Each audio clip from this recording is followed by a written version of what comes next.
Hello friends, welcome back to my YouTube channel. तो आज का हमारा टॉपिक है ह्यूमिडिटी के बारे में, जिसको हिंदी में बोलते हैं आर्द्रता। तो ह्यूमिडिटी के बारे में जो टॉपिक है उसमें हम आज बहुत सारे टॉपिक और भी सीखने वाले हैं, जो मैंने यहाँ पर नोट डाउन किए हैं, यानी कि एब्सोल्यूट ह्यूमिडिटी के बारे में, रिलेटिव ह्यूमिडिटी के बारे में, टेम्परेचर इस पर कैसे इफेक्ट करता है उसके बारे में भी हम जानने वाले हैं, और dry bulb temperature, wet bulb temperature and due point temperature के बारे में भी आज हम जानने वाले हैं। इसके अलावा भी जो साइकोमेट्रिक चार्ट है उसमें कौन कौन से पैरामीटर्स रहते हैं उसके बारे में भी आज हम देखने वाले हैं। और तीसरा टॉपिक ऐसा है कि जो हाई टेम्परेचर और हाई ह्यूमिडिटी का जो इफेक्ट है वो ह्यूमन बॉडी पे कैसे करता है, और हमारा जो पसीना यानी कि जो स्वेट है वो हमें कूलिंग यानी कि हमारी बॉडी को कूल कैसे रखता है उसके बारे में भी आज हम जानने वाले हैं। वीडियो काफ़ी बहुत ही इंटरेस्टिंग रहेगा, शायद थोड़ा लंबा बने, लेकिन आप मेरे साथ जुड़े रहे, आपको काफ़ी कुछ नया सीखने को आज मिलने वाला है। तो शुरू करते हैं एब्सोल्यूट ह्यूमिडिटी से। तो एब्सोल्यूट ह्यूमिडिटी क्या होता है? तो अगर हम कंसीडर करते हैं कि हमारे पास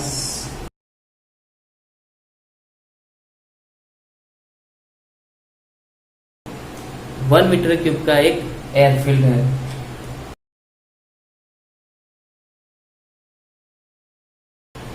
हम यहाँ पर कंसिडर करते हैं कि हमारे पास एक 1 metre by 1 metre by 1 metre वाला एक क्यूब है जो एल से भरा हुआ है। अगर हम इसमें अगर देखें तो मान लीजिए कि यहाँ पर कुछ वाटर वेपर्स भी है।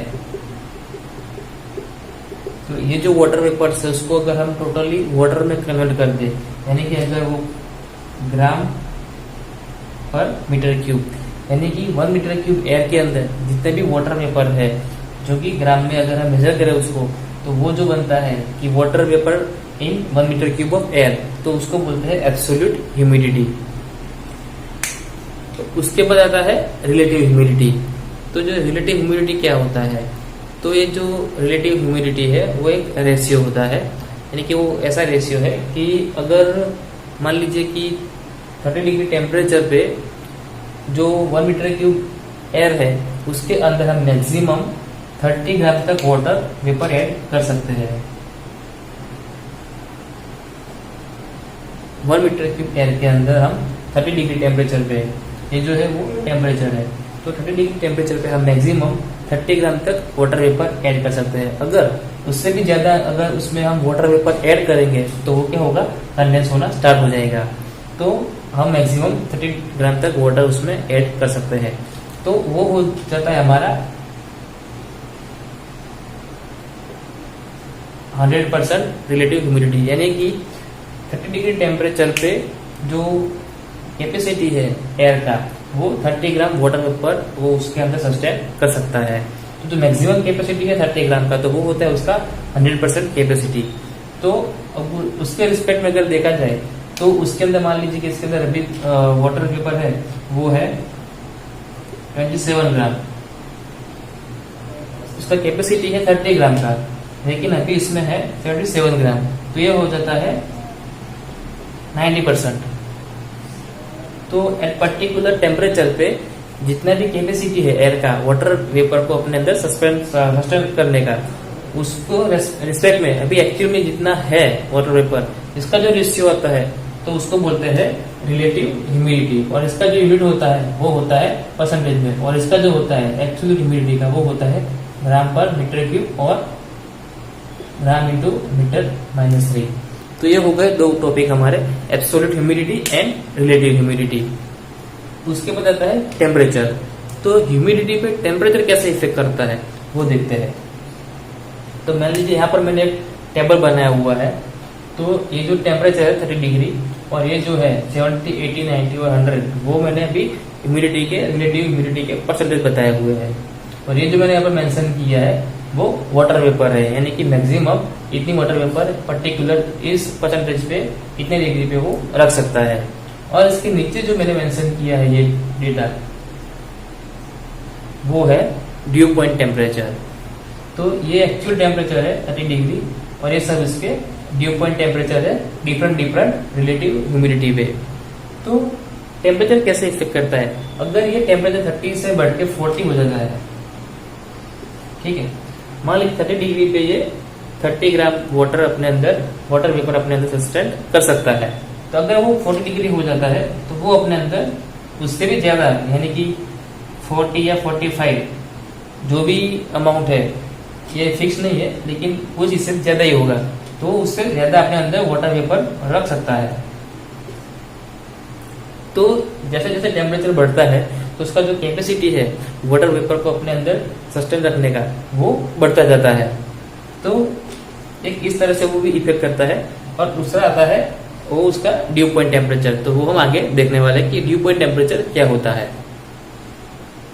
उसके बाद आता है साइकोमेट्रिक चार्ट। साइकोमेट्रिक चार्ट एक ऐसा चार्ट है कि जिसके अंदर आप डिफरेंट पैरामीटर्स उसमें से फाइंड कर सकते हैं पर्टिकुलर टेम्परेचर पे, यानी कि उसकी एंथैल्पी, एंट्रोपी, यूटिलिटी, ह्यूमिडिटी कितने टेम्परेचर पे कितनी है, उसका ड्राई बल्ब टेम्परेचर कितना है, ड्यू पॉइंट टेम्परेचर कितना है, वो भी आप उसमें से फाइंड कर सकते हैं। तो यहाँ पर मैंने आपको एक चार्ट बताया है जो एक साइकोमेट्रिक चार्ट है। तो इस चार्ट में से आप अलग अलग डेटा वहां से आप डिराइव कर सकते हैं। उसके बाद हमारा टॉपिक है ह्यूमिडिफिकेशन एंड डीह्यूमिडिफिकेशन। तो ह्यूमिडिफिकेशन क्या होता है? तो मान लीजिए कि ये जो हमारा 1 मीटर क्यूब वाला जो एरिया है, जो एयर है, उसके अंदर मान लीजिए अभी इसके अंदर ह्यूमिडिटी है 50%, ठीक है, पर्टिकुलर एट 30 डिग्री टेम्परेचर पे, ठीक है। तो अभी मुझे वहां उसको 50% से 80% तक लेके आना है, ठीक है, यानी कि मुझे उसके अंदर ह्यूमिडिटी बढ़ाना है। तो जो ह्यूमिडिटी बढ़ाने का जो काम है, ह्यूमिडिटी हम बढ़ा रहे हैं, उसको बोलते हैं ह्यूमिडिफिकेशन, ठीक है। तो 50 से अगर मुझे 80 तक लेके आना है, यानी कि मुझे उसके अंदर और वाटर वेपर ऐड करना है, तो उसको बोलते हैं ह्यूमिडिफिकेशन।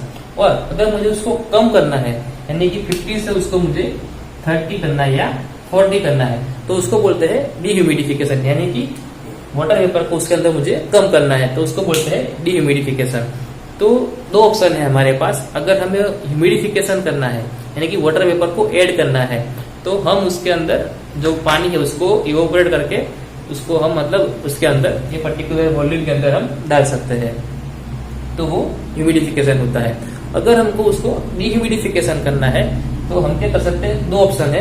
एक, हम उसके अंदर एयर डाल सकते हैं, और कहीं और से यहाँ से मान लीजिए एयर हम डाल रहे हैं एनवायरमेंट से लेके, और यहाँ से कहीं से एयर निकल रहा है, यानी कि अंदर जो मिक्सचर है वाटर वेपर का उसको हम यहाँ से निकाल रहे हैं और यहाँ से एक फ्रेश एयर डाल रहे हैं, तो ये होगा डीह्यूमिडिफिकेशन।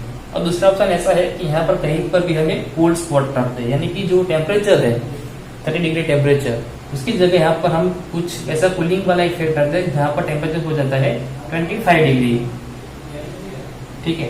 तो वो भी क्या करेगा? डीह्यूमिडिफिकेशन करेगा। तो अभी ये डीह्यूमिडिफिकेशन कैसे होता है? यानी कि मैंने आपको बताया कि कोल्ड स्पॉट हमने बना लिया वहां पर 25 डिग्री टेम्परेचर का, तो वो डीह्यूमिडिफिकेशन कैसे होगा वो मैं आपको बताता हूँ। तो एक्चुअली ये जो टेबल मैंने आपको यहाँ पर दिखाया है, तो ये जो चीज है, ये जो डेटा है, वो सब ड्यू पॉइंट टेम्परेचर है। तो ड्यू पॉइंट टेम्परेचर एक ऐसा टेम्परेचर है जहां पर वाटर वेपर कंडेंस होना स्टार्ट हो जाता है, यानी कि जो वाटर वेपर है वो लिक्विड फॉर्म में आना स्टार्ट हो जाता है। तो वो टेम्परेचर जहां पर वाटर वेपर कंडेंस होना स्टार्ट हो जाता है, वो टेम्परेचर को कहते हैं due point temperature. Due point temperature start करने से पहले दो और टेम्परेचर है, wet bulb temperature and dry bulb temperature. वो क्या होते हैं वो पहले हम जान लेते हैं। तो वेट बल्ब टेम्परेचर है वो क्या होता है वो जानते हैं। तो मान लीजिए हम यहाँ पर एक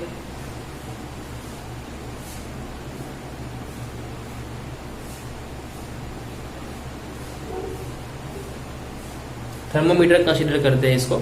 तो यहाँ पर अगर मैं उसको एक एनवायरमेंट में रखता हूँ, एयर में, ठीक है, इसका टेम्परेचर है 50 डिग्री, ठीक है। तो वो यहाँ पर क्या दिखाएगा? टेम्परेचर 50 के कुछ आसपास दिखाएगा, ठीक है। तो अभी मैं यहाँ पर क्या करता हूँ, यहाँ पर जो पॉइंट है, ठीक है, जहाँ पर वो मर्क्यूरी बल्ब रहता है, तो वहां पर मैं एक वेट कॉटन क्लॉथ जो है उसको मैं वहां पर वेट करके लगा देता हूँ, ठीक है, लगा के लगा देता हूँ। तो अभी क्या होगा कि जो है सराउंडिंग एयर है, ठीक है, तो ये क्या करेगा क्लॉथ कि जो ये पर्टिकुलर पॉइंट पे वहां से कुछ एनर्जी लेगा और जो पानी है इसके अंदर उसको इवोपरेट करेगा। तो वो एनर्जी लेके वो खुद इवोपरेट होगा। तो क्या करेगा? इस पॉइंट को थोड़ा कूल करेगा, ठीक है। तो उसकी वजह से क्या होगा, ये जो टेम्परेचर 50 डिग्री दिखा रहा था वो थोड़ा अभी डाउन में आएगा, ठीक है। तो हो सकता है वो शायद 45 या 43 या 42 भी दिखाए। तो ये जो टेम्परेचर होगा अभी, ठीक है, तो उसको बोलते हैं वेट बल्ब टेम्परेचर। और अभी जो ये दिखा रहा था उससे पहले 50 डिग्री टेम्परेचर, वो हो गया हमारा ड्राई बल्ब टेम्परेचर। तो ये होता है wet bulb and dry bulb temperature. तो उसके बाद हम देखते हैं कि ड्यू पॉइंट टेम्परेचर क्या होता है। तो मैंने जैसे आपको अभी बताया था कि ड्यू पॉइंट टेम्परेचर एक ऐसा टेम्परेचर है जहां पर वाटर वेपर कंडेंस होना स्टार्ट हो जाता है, यानी कि पर्टिकुलर टेम्परेचर पे। तो यहाँ पर मैंने एक आपको टेबल बताया हुआ है जो कि 30 डिग्री टेम्परेचर पे अलग अलग परसेंटेज ह्यूमिडिटी, यानी कि रिलेटिव ह्यूमिडिटी जो है 70, 80, 90 और 100%, ठीक है। तो ये जो सारी चीज, ये जो है 70, 80, 90 और 100 वो रिलेटिव ह्यूमिडिटी है। तो 30 डिग्री टेम्परेचर पे अगर आप 100% ह्यूमिडिटी कंसिडर करते हो, यानी कि जो पूरा का पूरा जो वॉल्यूम है ये 1 मीटर क्यूब वाला, वो पूरा वाटर वेपर से पूरा एकदम भरा हुआ है, तो उसमें वाटर कितना होगा 30 ग्राम, ठीक है। 100% ह्यूमिडिटी जब होगी 30 डिग्री टेम्परेचर पे, तो उस पर कितना 30 ग्राम वाटर कंटेंट रहता है। अभी मुझे 90 डिग्री पर अगर देखते हैं हम 90% पे, तो वहां पर कितना रहता है 27.3 ग्राम रहता है, ठीक है। तो अभी ये जो 27.3 ग्राम वाटर है, वाटर वेपर है इसके अंदर, ठीक है। तो ड्यू पॉइंट टेम्परेचर क्या होता है कि यहाँ पर कंडेंसेशन कब स्टार्ट होगा, ठीक है। जो ये अगर मैं पूरा जो वॉल्यूम है, ठीक है, उसको मैंने 30 डिग्री टेम्परेचर मेंटेन करके रखने के लिए हर जगह पे मैंने यहाँ पर हीटर लगा दिए हैं, ठीक है। इसकी जितनी भी साइड्स है क्यूब की 6 साइड, तो 6 साइड में मैंने हीटर लगा दिए जो उसका टेम्परेचर 30 डिग्री मेंटेन करके रखते हैं। लेकिन एक यहाँ पर एक ऐसा कॉर्नर है जहाँ पर मैंने हीटर नहीं लगाया है और वहां का जो टेम्परेचर है वो रह रहा है मेंटेन 28 डिग्री तक, ठीक है। तो वो क्या करेगा कि जो वहां पर कम टेम्परेचर है, ठीक है, तो कम टेम्परेचर पे वहां पर कंडेंसेशन स्टार्ट हो जाएगा। क्यों? क्योंकि 30 डिग्री टेम्परेचर पे अगर हम देखें कि 90% ह्यूमिडिटी है, यानी कि 27.3 ग्राम वाटर वेपर है उसके अंदर। लेकिन अगर जैसे ये डाउन होता है, यानी कि ये होता है 28 डिग्री, ठीक है, तो वहां पर इसका जो कंटेंट है वाटर को अंदर अपने सस्टेन करके रखने का, वो शायद 25 या 24 ग्राम होगा, ठीक है। तो अभी इसके अंदर वाटर वेपर है 27.3 ग्राम, लेकिन पर्टिकुलर इस पॉइंट पे मैंने टेम्परेचर बना दिया है 28, तो वहां पर शायद हो सकता है इसका 25 और 24 ग्राम वाटर वेपर रखने का। तो वहां पर वो क्या करेगा कि वहां पर इतना ही मेंटेन करके रखेगा, तो बाकी का कहाँ जाएगा, ये 2 ग्राम या जो भी है, तो वो वहां पर कंडेंसेशन होना स्टार्ट हो जाएगा, यानी कि वो लिक्विड फॉर्म में बनना स्टार्ट हो जाएगा। तो ये जो 28 डिग्री है, ठीक है, तो वो हो गया ड्यू पॉइंट टेम्परेचर। ये जो है वो ड्यू पॉइंट टेम्परेचर है। तो 30 डिग्री टेम्परेचर पे अगर 90% ह्यूमिडिटी है, तो उसका ड्यू पॉइंट टेम्परेचर कितना रहता है 28 डिग्री। तो इसका जो पूरा टेबल है वो मैंने डिस्क्रिप्शन में अटैच किया हुआ है, तो आप वहां से देख सकते हैं कि अलग अलग टेम्परेचर पे जो ड्यू पॉइंट टेम्परेचर है और जो वाटर वेपर अमाउंट है जो उसमें रहता है एयर में, अलग अलग डिफरेंट रिलेटिव ह्यूमिडिटी पे वो क्या रहता है, तो वो पूरा वो टेबल में मेंशन किया हुआ है।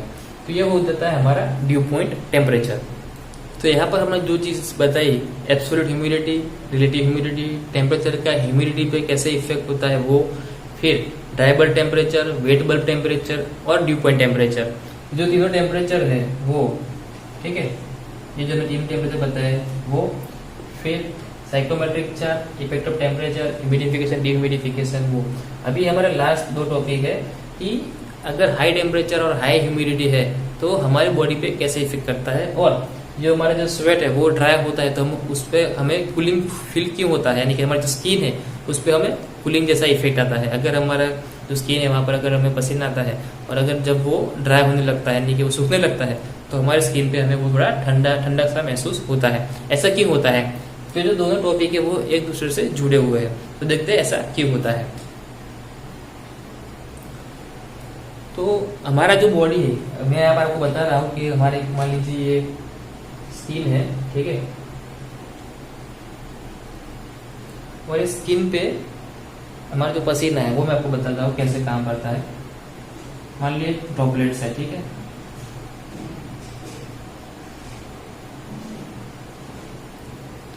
ठीक है। अभी जो आउटसाइड एनवायरनमेंट है ये बॉडी के इनसाइड का है, ठीक है, और ये है आउटसाइड, ये है इनसाइड। तो ये जो है वो वाटर पार्टिकल्स है, या ठीक है, और हमारा जो स्वेट है, पसीना है, वो है। तो ये जब ड्राई होता है तो हमें कूलिंग फील क्यों होता है? तो जैसे मैंने अभी आपको वेट बल्ब टेम्परेचर में बताया था कि जैसे हम जो कॉटन का वेटेड कॉटन है उसको जैसे हम उसके मर्क्यूरी के बल्ब पे लगाते हैं तो क्या करता है, वो टेम्परेचर सीधा डाउन लेके आता है। तो सेम इफेक्ट यहाँ पर भी होता है। तो ये जो वाटर पार्टिकल्स है, ठीक है, हमारी बॉडी पे, तो वो क्या करते हैं कि हमारी बॉडी से कुछ हीट लेते हैं, कंज्यूम करते हैं कुछ एनर्जी जो हीट के फॉर्म में रहती है, और उसको वो लेके खुद वो इवोपरेट होते हैं, ठीक है।